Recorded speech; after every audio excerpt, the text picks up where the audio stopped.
recording this. I'm going to post it on YouTube and then put a link on Blackboard. There were several people had that intestinal bug that's been going around, and I knew from the students that they missed no classes this semester, and they came to me and said, I'm sick. I'm like, then what the hell are you doing here? You know, don't come in if you've got something like that. I don't want it. I hear it's pretty bad, but so I'm going to record that and put it on there. And basically, we were through with the symbiosis chapter, weren't we? Pretty much. Okay. So I can review you for the test, just a little bit, but I'm going to rely on you asking questions for me to be able to do that. And if we run out of questions, then I'll start lecturing on the next topic that will start after this exam. So, let's get started. As you noticed, on announcements, I put terms for exam 3. Now, that was from my big rough draft of the test. What I did is I took all the major terms that I could find on the test, I put them into a spreadsheet, and then I put them in alphabetical order so you can't tell which ones were related to other things. And then that will give you just a starting point for study. Don't think if you study just those terms that you know everything you need to know for an exam. That's me giving you a gift. Because you will see those terms, whether or not they are the answer, at some point on there. You want to be able to answer some big questions as well. And we had 4 main topics. What were the topics? Parasites.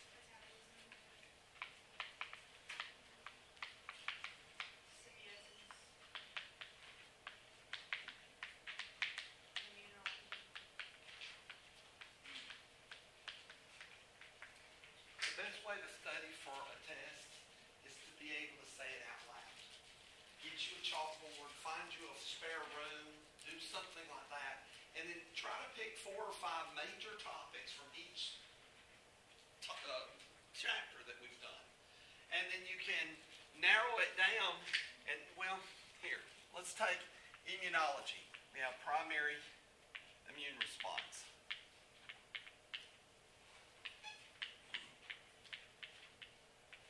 We have MHCs. That's type 1 and 2. We have innate versus cell-mediated responses. You have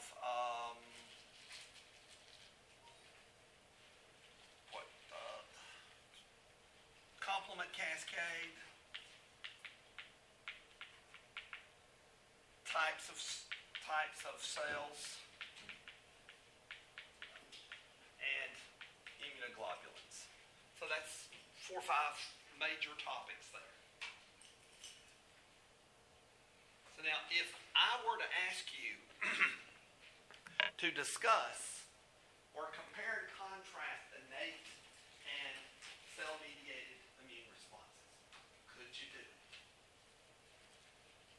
If you could do that, you can answer most of the multiple choice questions that I could possibly ask on the test. So that's how I study for exams, back when I was taking exams. And I looked at a couple of you turned in questions for exam 3 yesterday or last night, right before the freaking deadline. Y'all wait to the last minute, don't you? And some of those questions are really good. I may steal some from that. So, you know. Mm-hmm. Is it due at the end of the day today? Okay. Well, y'all do wait to the last minute then, don't you? See, they know when the freaking deadline is because they can run right up to it there. It's okay. Whatever the deadline is, you're as long as you meet the deadline, you'll be fine. What I'm going to do is I'll go through those, and I may pull some of those questions out and put on the test, and then I got to go back over it because I noticed that in a couple of cases, I asked 2 questions that were talking about the same thing, so I may take one of those out and replace it. If I have a chance, which I don't know if I will. I will update this list and maybe add some new ones or just replace it with the new list. Still, it won't hurt for you to look at the definitions of those and make sure you at least understand what the term means. Types of immune cells. So we have virgin or naive B cells. We have cytotoxic T cells. We have natural killer cells. We have T helper cells. We have macrophages, antigen-presenting cells, and dendritic cells. That's about all I talked about in here. I mean, yeah, I could talk about thrombocytes and platelets and all sorts of stuff with that chapter, but I didn't talk about them in class, so I won't test you on those. Let's see. What's the difference between MHC1 and 2?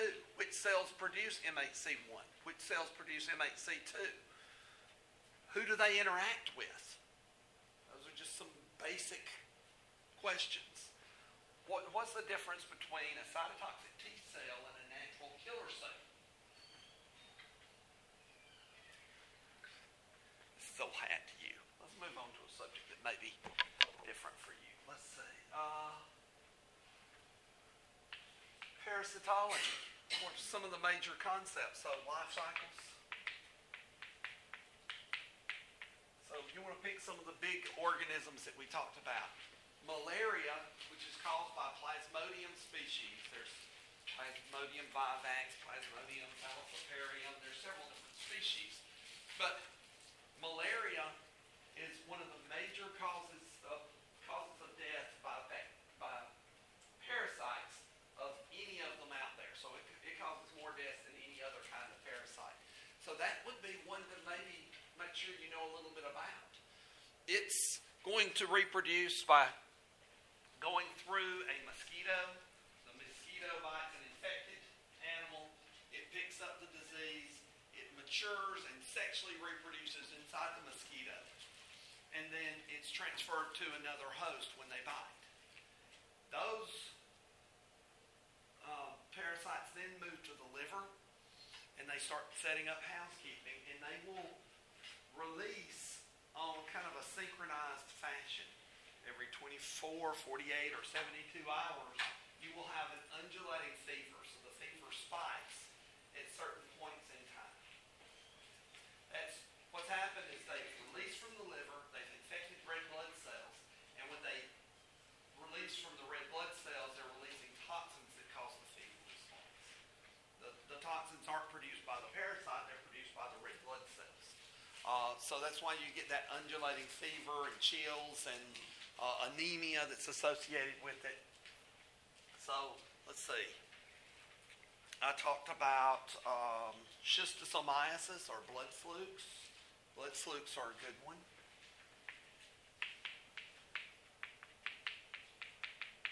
I talked about types of roundworms. I talked about the structure of tapeworms.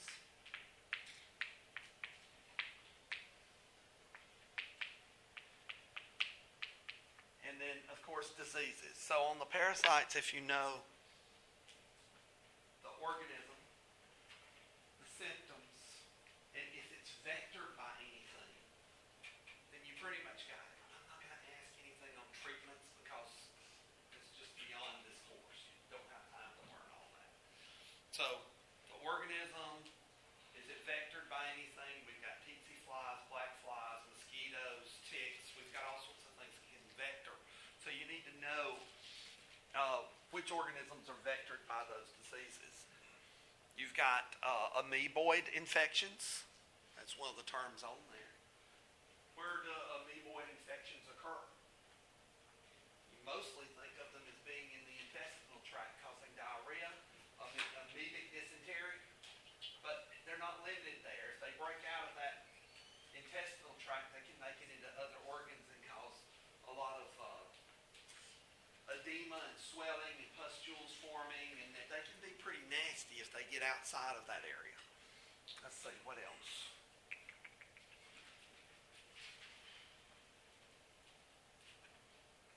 There's Giardia species, Giardia lamblia. Giardia causes explosive diarrhea. It's also known as beaver fever. It's transmitted by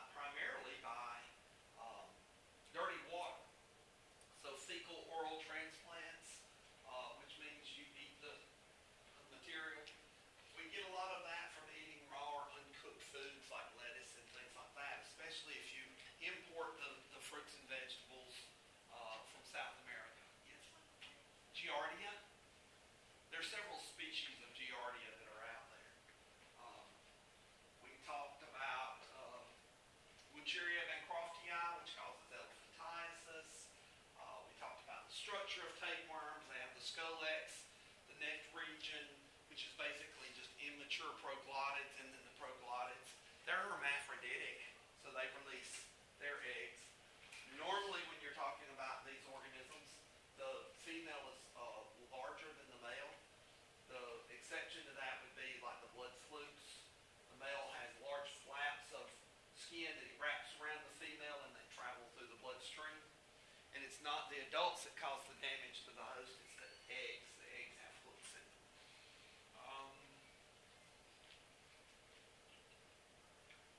I would try to just organize them by group. You've got your roundworms, you've got your tapeworms, you've got your amoeba, you've got your flagellates.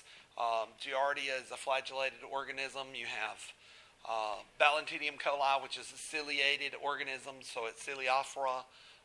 So when you read through that chapter, try to organize them in your head according to group, and it will help you keep them straight. Or at least it does me. Let's see, metabolism. Glycolysis, Krebs, electron transport,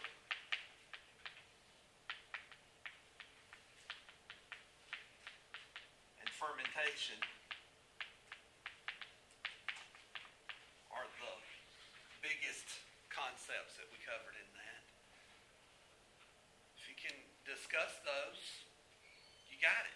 I'm not going to ask you to name the enzymes involved in any of those steps. So you don't have to know which one's a kinase and which one's a hydrogelase and all that. Just kind of know a rough overview of what's happening in each of those conditions. Electron transport chain, I think, is pretty important. That's a big hint. Why is it important?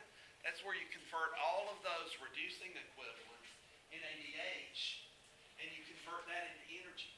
So how many ATPs do you get from a NADH?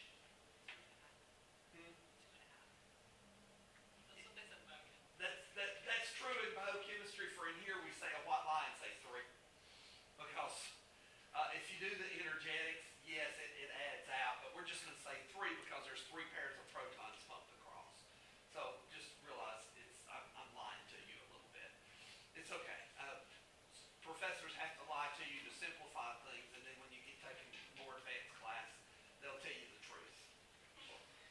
Sorry, it's just sometimes it's easier to say 3 than 2.5 and have to explain that half away. Let's see. FADH, 2, because 2 pairs of protons go across. The importance of that to a lot of you that are wanting to go into pharmacy or medicine or whatever is the fact that that proton motive force is kind of like a hydroelectric dam. If I punch a hole in the dam can't make electricity. So if I punch a hole in the membrane of a cell, then it can't make ATP. So there are several antibiotics, such as amphotericin B, which is used for fungal infections. They call it amphoterrible B because it tears the kidneys up really bad, and it can, cause complete kidney failure. It's used a lot on burn wards, but you primarily use that if the patient's infected with some sort of fungal infection and you've got to do something. So it's the only way to save their lives. Polymyxin B is used a lot in bacterial infections, and that one also punches holes in the membrane. So either of those antibiotics is going to be a membrane attack formation, and that's going to destroy the electron transport chain, which destroys the ability of that bacteria to make ATP. One of the trends in pharmacology is to mix your drugs together. So if we can target 2 drugs that hit the bacteria in 2 different ways, we may be able to get a synergistic effect and improve the effectiveness of both drugs and use less of each one. So it's the lower the drug dose, the less effect on your kidneys and liver. If we were to use something like polymyxin B in a very low concentration and add that with some other antibiotic like tetracycline that affects the 70S ribosomes, then the holes being punched in the membrane will allow the other antibiotic to get in much faster.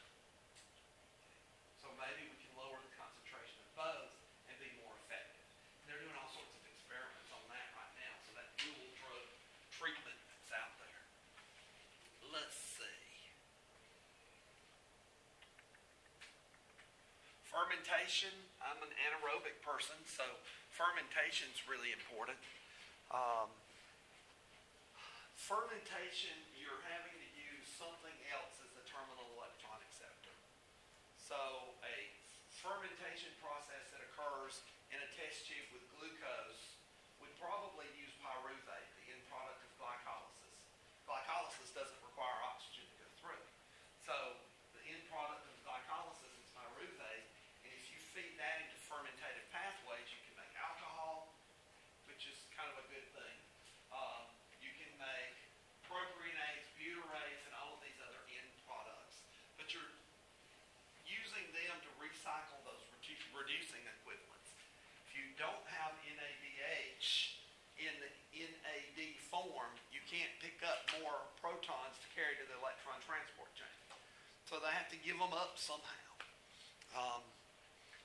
If you're talking about fermentation inside a human body, that can be a bad thing.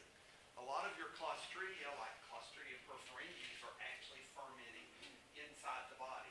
So you get a stab wound. It's got dirt in it. The dirt has the Clostridium perfringens on it.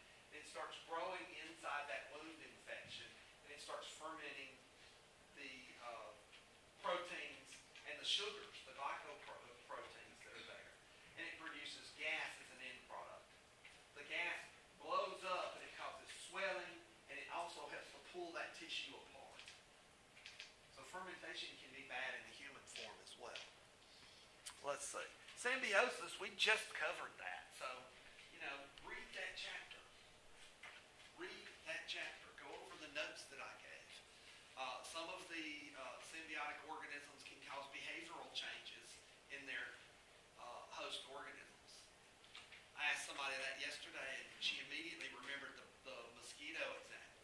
A mosquito that's not infected with malaria is more attracted to a person who is infected with malaria.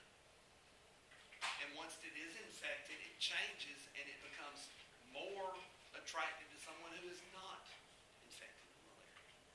That's wild. It just blows my mind that it's actually changing the behavior of the insect.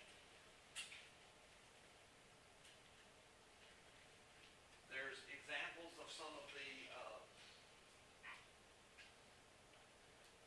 ants can get this fungal infection that will cause their brains to explode. Yeah, it grows out of their head. You get this mushroom-like projection coming out of the brain, and it causes the ant to kind of be drunk-looking and crazy, and it runs up a tree above the anthill and latches onto a limb or something and dies. And then that fruiting body comes out of its head and sprinkles spores down on the anthill and infect other cells. The guard ants in some species of ants have learned to grab one of those infected individuals and drag it away from the anthill, from the mound. Well, they've started learning to drag it over toward their enemy territory and release it. So they're using these infected ants as biological warfare. So if it gets caught by the other group and killed, who cares? If it makes it up there, it's going to infect a bunch of them and they go crazy. I think that's cool. Is there an example of a parasite that causes behavioral changes in humans?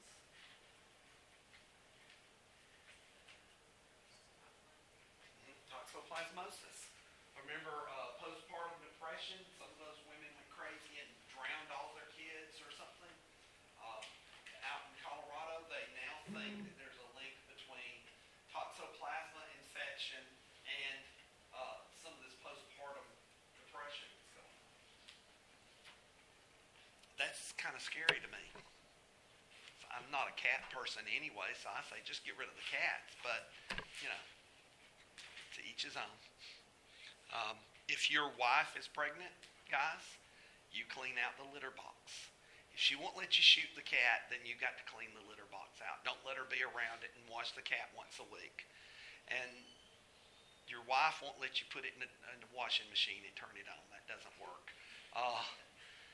Yeah, my wife's cat would tear you up. I'm scarred for life from that blame cat. All right, let's see. What else? Symbiosis. We talked about quorum sensing. That's a good term to know. quorum sensing. It requires a certain number of the organisms to turn on certain genes. Well, the prime example of that are the bobtail squid that have the bioluminescence. That's one that you can really see the thing going on. There's throughout history, there have been ship's captains that have noted in their logs that they went through an area of the ocean that was literally glowing in the middle of the night. And this was recorded over and over and over again by a bunch of ship's captains. Just 2 years ago, they found a satellite image of an area in the ocean that was glowing because of bioluminescence. Nutrients got high enough that it caused the quorum of those bacteria to bioluminesce, and the whole area was glowing bright. There was an international cruise ship that was illegally dumping sewage in the water. Did I tell you that one? They just decided to turn the nozzle on their sewage thing and let it kind of leak out as they were going along because it's expensive to dump that stuff when they come to port. And they were just getting rid of some of the tonnage, I guess. And what happened is the bacteria that bioluminesce were growing in high enough numbers that the Coast Guard was able to follow them right up to the ship and then find the hell out of them for releasing sewage illegally. I think that's cool. They've been using the bioluminescence a lot in science. I wish I had time to go into more of that, but let's see. Parasitology is basically a type of symbiotic relationship. It's just where one's harmed and, the other one's not. We talked lichens are primary topics in symbiotic associations. So lichens are a symbiotic relationship between a fungus and a phototrophic organism like an algae. And they're all different shapes and sizes of those. All right. That's my quick overview. Now, I'm wanting to know if you have questions. Specific questions. Yes. Bacterial genus that can sterilize a man? Did I say a man? Male. Sorry. Male insects. There are, that's in your chapter there, there's one species of bacteria that when it's associated with wasp, it sterilizes the wasp and feminizes the wasp. So it causes the wasp to become female, a reproductive female, so she can lay eggs. So all of the eggs that are being produced are carrying the, starting to say the name of the organism, and I want you to look it up. They're carrying the bacteria, and it gets transferred into the egg. So their offspring are pretty much, all female. That means there are very few males of that species, and some even have limitations on fertility. If you're not infected with a group of bacteria, you're not fertile to someone who is infected. All sorts of examples of that in that chapter. So that's a good one.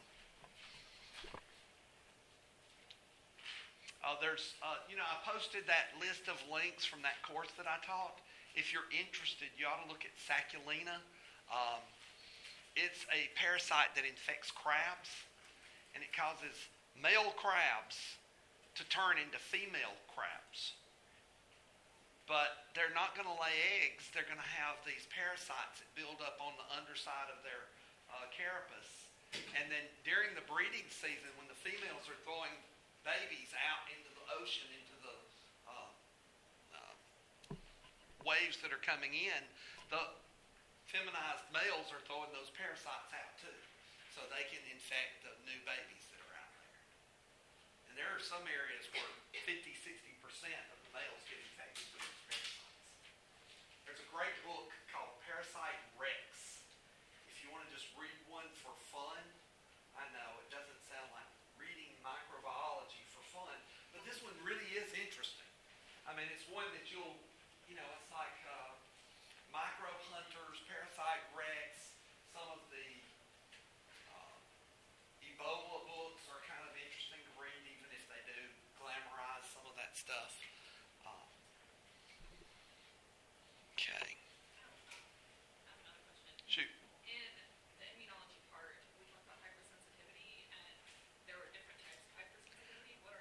I didn't go into the different types of hypersensitivity, so I'm not going to test you on that. There are some hypersensitivity types where you get exposed to it and it takes time for that to develop. So you get exposed to poison oak or poison ivy, and there's usually a delay period before you start showing the itching and the symptomology, unless you're super hyper allergic to it. There's others that can cause anaphylactic shock. You get stung by a bee and it's almost immediate reactions. And there's some that can take even longer than that.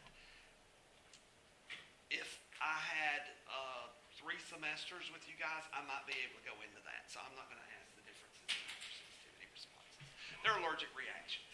But they do use that for the tuberculin test. So you inject some of the culture media from tuberculosis under the skin, and if you get a wheal response, that means that the body has produced antibodies against that thing. Okay, it doesn't mean you're currently infected. It just means at one time you were exposed to the organ.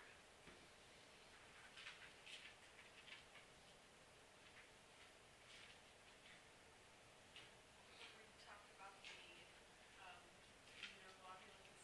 You said to know the different types and their functions. What is the function that you would like us to know that they just present?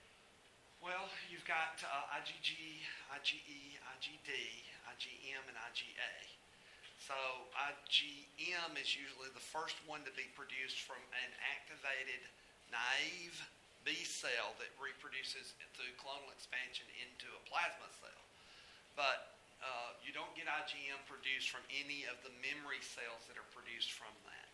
So IgM is usually one of the first serum-associated antibodies that can be found in the bloodstream. It goes up first in a primary immune response, and then IgG is the second one that will overtake the IgM, and it will go up in concentration. So if we were to look at it's 0 to, say, 14, 21 days, usually what you have happen is you have IgM go up, but then you have IgG go up. IgG go up. So both of these are serum-associated antibodies. They will bind to and neutralize things like viruses or bacteria. They can both activate the cascade system. They can both induce inflammatory responses, increase phagocytosis. All of those things can be occurred by both of those. Now let's see. IgE is kind of a tall boy. Remember, there are 4 peptides here. So that'd be a tetrapeptide. Would that be right? Okay. Tetrapeptide. You got the Fab region, and you got the FC region. This one's got a really long, constant region on this FC, so it's a little, I call it tall boy because it's a little bit longer than the others structurally. And what it can do is it can set on a receptor on a cell like a granulocyte, and if then something binds up here, it stimulates degranulation of those cells. So you have histamine release, you have peroxisomes, toxins that are released from the granulocytes that can be used to stimulate inflammatory responses. That's one of the main ones that's associated with parasitic infections or with allergic responses to pollen, things like that. So your allergies that are about to start hitting some of us pretty quickly. Yeah, I know. It can be bad. My poor wife had to go through 2 years of getting shots, but it really worked. Every 10 days you get the shot, and what the shots do is instead of having all IgEs that react to the pollen, by getting the shots, you're going to increase the number of IgGs that react to the pollen. So if IgG grabs the pollen first, it prevents the IgE from reacting to it, and by having higher numbers of IgGs, you don't get the allergic responses. So the shots that work on that. Now, hey, if you're going into medicine for the money, that's an area to go into. Those people make a fortune Their waiting rooms are always full of people getting shots, and I know it would be a pain in the butt to deal with sometimes, but gosh, they got to be making a killing on that. You can't leave for 30 minutes after you get a shot. They do that a lot because they don't want you to have an allergic response and flop like a dead fish somewhere in the mall. That would be bad for business. So you have to stay there for 30 minutes after you get a shot. The pediatricians used to